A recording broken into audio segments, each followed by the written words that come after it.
हिंदी सहायिका चैनल में आप सभी का स्वागत है। Your most welcome.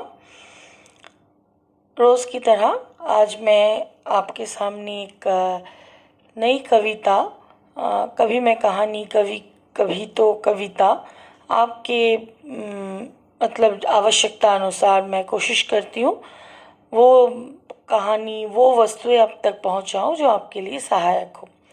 तो आज मैं ये कविता जो है ये हायर क्लास की नहीं है, कुछ मिडिल स्कूल की कविताएं हैं, लेकिन कविता में एक सीख है। ये कविता हमारे समाज के लिए, उन लोगों के लिए बहुत ज़रूरी है जो बात बात पर अड़ जाते हैं। तो सुप्रसिद्ध कवि भवानी प्रसाद मिश्र द्वारा रचित कविता भाईचारा। तो ये कुछ ऐसी कविता है जहाँ कहा जा रहा है अक्कर मक्कर, मतलब दो व्यक्तियों के लिए है जो लोग आपस में, मतलब उनकी मित्रता थी, दोस्ती थी। अब वो लोग लेकिन कहीं पे उन्हें कवि मूर्ख कह रहे। वो लोग लौट रहे थे अपने काम से, बातों ही बातों में उनके बीच में कुछ झड़प हो जाती है।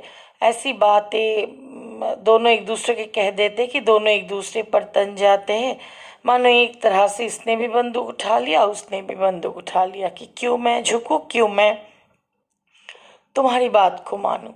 तो यहाँ हम मनुष्य के अंदर की जो क्रोध, जो रोष, जो गुस्सा है, मतलब जब हम भूल जाते हैं कि अब हमें इस परिस्थिति में क्या इस तरह व्यवहार करना चाहिए, क्या हमें इस तरह बर्ताव करना चाहिए, तो हम सोच विचार नहीं करते। बिना सोच विचारे हम एक दूसरे पर जो है मतलब मारने और मरने पर उतारू हो जाते। तो प्रस्तुत कविता में यही है कि वे दोनों लौट रहे थे, लेकिन दोनों का आपस में कुछ मतलब बातचीत हो जाती है, कुछ ऐसी बातें जिससे दोनों क्रोधित हो जाते हैं। दोनों एक दूसरे पर मतलब बरसने के लिए तैयार हो जाते हैं, क्योंकि अब मूंछों की सवाल है। मतलब अगर मैं हार मान लेता हूँ इसका मतलब मैं कमज़ोर हूँ।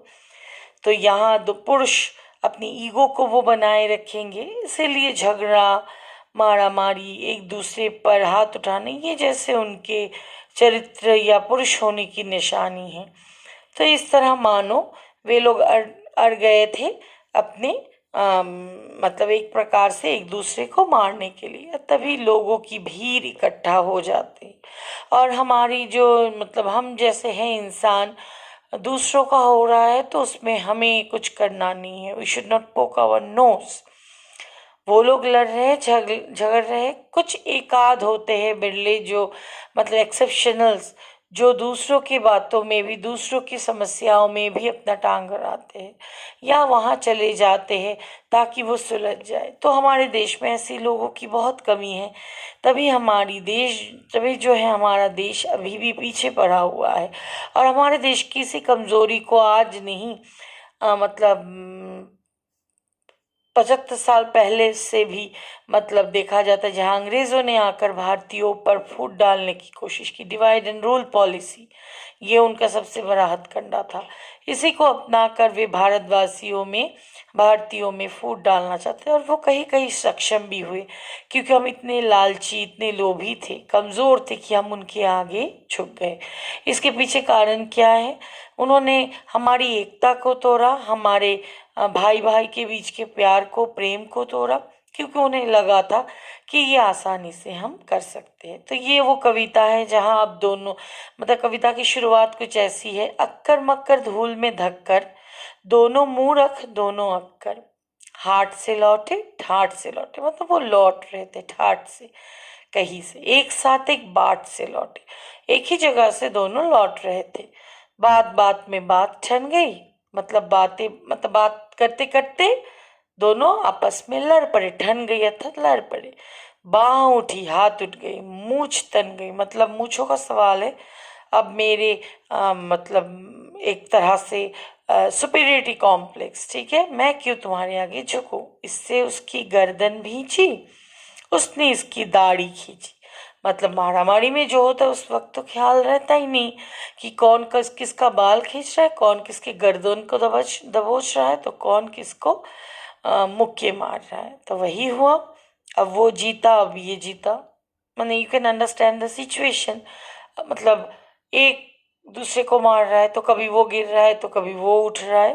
मैंने एक तरह से एक बहुत ही भयावह तरीके से दोनों आपस में लड़ रहे थे। वो भूल गए कि वो दोनों एक दूसरे को पहचानते हैं। जैसे हम लोग भूल जाते हैं जब क्रोधित होते हैं कि ये मेरा पहचाना हुआ जाना, मतलब मैं इसे जानता हूँ, क्योंकि उसने मुझे कुछ कह दिया है तो मेरे पास अब उससे झगड़ने के अलावा कोई ऑप्शन नहीं है। झगड़ के मारपीट करके ही मैं उसे अपना शक्ति दिखा सकता हूँ, जो कि बहुत ही गलत है। ठीक है, इसीलिए उन्होंने मारामारी दिखाते हुए भी भाईचारा ये दर्शाया है कवि ने। कौन है कवि? भवानी प्रसाद मिश्र। अब वो जीता, अब ये जीता, दोनों का बन चला फजीता, लोग तमाशाई जो ठहरे, सबके खिले हुए थे चेहरे। सोचो, खिले हुए थे चेहरे। वाई? मतलब मतलब दे वर एंजॉइंग द सिचुएशन। उनको कुछ आता जाता नहीं था। लड़ रहे हैं, लड़ रहे हैं मतलब कमजोर। एक का लड़ना या दो का लड़ना मतलब ये नहीं कि मेरा उससे कुछ मतलब नहीं। ये एक ही लड़ते लड़ते 100 बनेंगे, 1000 बनेंगे। इसीलिए हमें अपने भाईचारे को, अपनी एकता को, अपने विश्व बंधुत्व की रक्षा के लिए हमें झगड़ा, लड़ाई, इन सब को क्या करना है? नकारना है।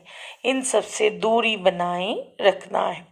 मगर एक कोई था फक्कर। फक्कर मतलब मस्त मौला, very casual type person, easy going. हाँ, जो हर चीज को बहुत ही आराम से ठंडे दिमाग से ले लेता है, कूल एकदम। कभी गुस्सा नहीं आता है। मन का राजा, करी कक्कर, एकदम राजा, बिंदास। जब जिसको जो मन चाहा बता दिया, किसी की सहायता के लिए पहुंच गया, तो एक अच्छा भला इंसान। उसका यहाँ इस प्रकार से उसके बारे में बताया गया है। बड़ा भीड़ को चीर चार कर, मतलब भीड़ को हटाते, हटो हटो हटो ऐसे, क्योंकि उसे तो किसी का डर नहीं है। बोला, ठहरो गला फाड़ कर।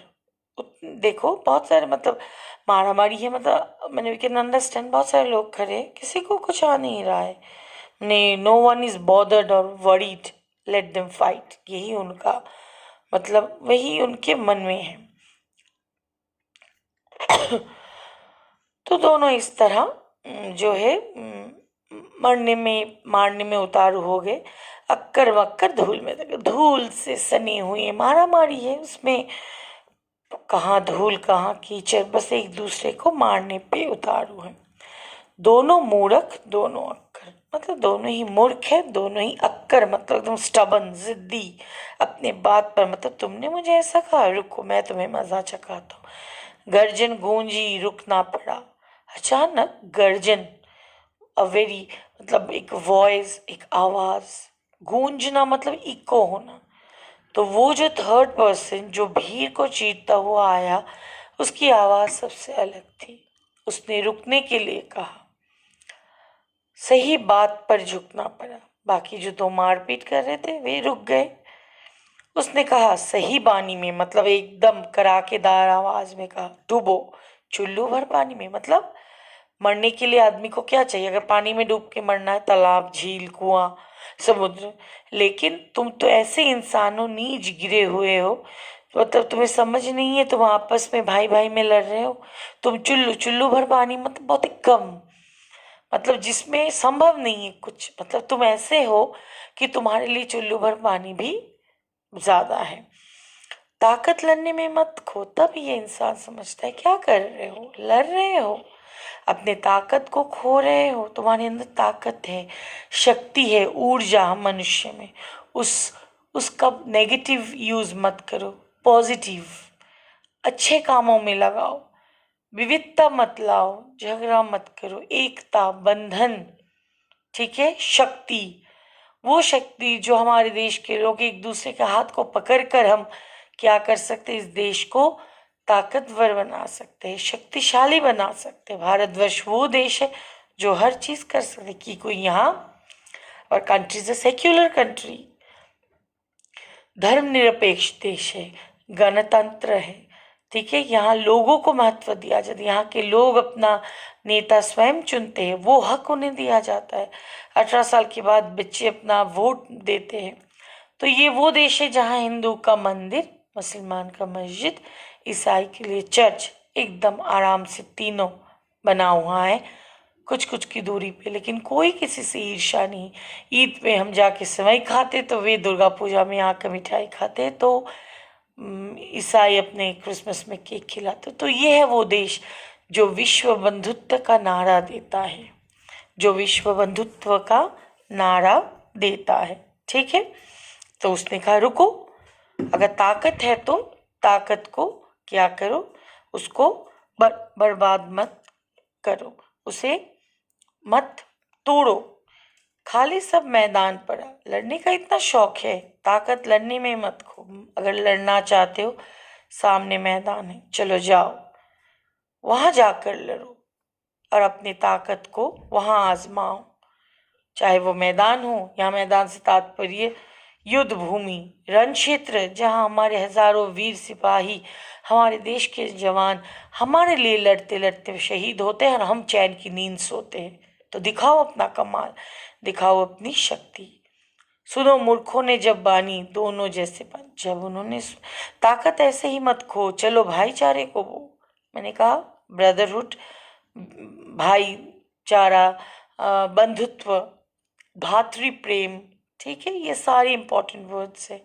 सुनो मूर्खों ने जब बानी दोनों जैसे पानी, जब मूर्खों ने ये वाणी सुनी तो पानी पानी अर्थात लज्जित हो गए, लड़ना छोड़ा, अलग हट गए। अचानक उन्होंने हाथ हटा लिया और उन्होंने लड़ना छोड़ दिया। लोग शर्म से गले छट गए और बाकी लोग जो है वे वहां से धीरे धीरे एक तरह से हटने लगे। सबको नाहक लड़ना अखरा, ताकत भूल गई सब नखरा। मतलब सबको लगा कि बेकार में ये लोग लड़ रहे थे और ताकत भूल गई सब नखरा, मतलब अब उनको लड़ना बंद करना पड़ा। नखरा मतलब जब हम बेकार का कुछ शो ऑफ करें, तो बेकार में लड़ रहे थे, जरूरत नहीं था, गले मिले तब। अब उनको लगा सच में तो वाई वी वर फाइटिंग, लड़ क्यों रहे थे, झगड़ क्यों रहे थे। हम तो बाहर तो छोड़ो, कभी कभी गुस्से में आके, ताव में आके अपने घर के लोगों तक नहीं छोड़ते। इसका मतलब हमारे अंदर का प्रेम जो है वो मिट जाता है और तब हम अपने सामने वाले को दुश्मन मान लेते हैं। तब ये दोनों गले मिल जाते हैं, अक्कर मक्कर खत्म हो गया धूल में लगकर, और उनका ये दुश्मनी खत्म हो जाता है। वे क्या करते हैं, धूल में मिला देते हैं अपनी दुश्मनी को। तो ये तो है कविता, जिसमें कविता के, लेकिन इस कविता में जो मूल भाव है वो क्या है, कवि क्या कहना चाहते हैं कि हमें लड़ना नहीं है। मूलतः इस कविता का मूल भाव है हमें आपस में अपनी लड़ाई को छोड़ना है, हमें अनेकता नहीं लाना है, विविधता नहीं हमें लाना है, हमें बल्कि एकता, विश्व बंधुत्व, ठीक है, एक दूसरे के साथ बंधन, प्रेम, इसको महत्व देना है। अगर हम लड़ते रहेंगे तो हम कमजोर पड़ जाएंगे। लड़ाई, विविधता हमें कमजोर बना देती है।